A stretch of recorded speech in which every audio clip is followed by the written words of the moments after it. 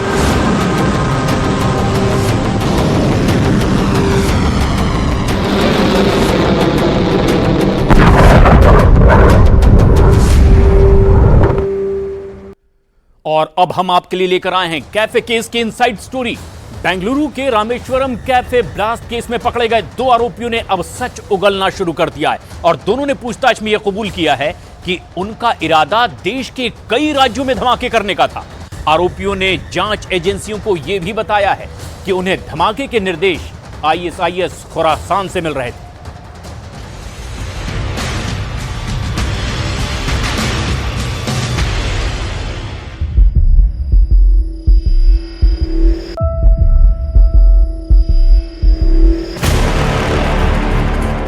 मार्च 2024 बेंगलुरु।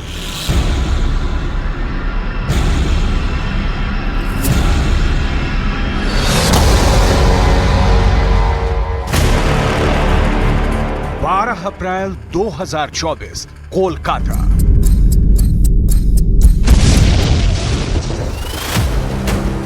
एक महीने 11 दिन बाद आखिरकार रामेश्वरम कैफे का मुख्य आरोपी और साजिशकर्ता दोनों को NIA ने गिरफ्तार कर लिया।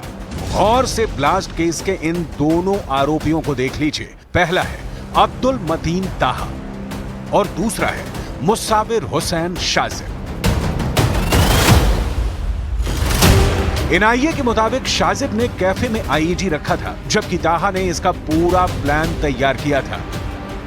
5 अप्रैल को नेशनल इन्वेस्टिगेशन एजेंसी ने ब्लास्ट केस के इन दोनों आरोपियों के नाम का पर्दाफाश किया था।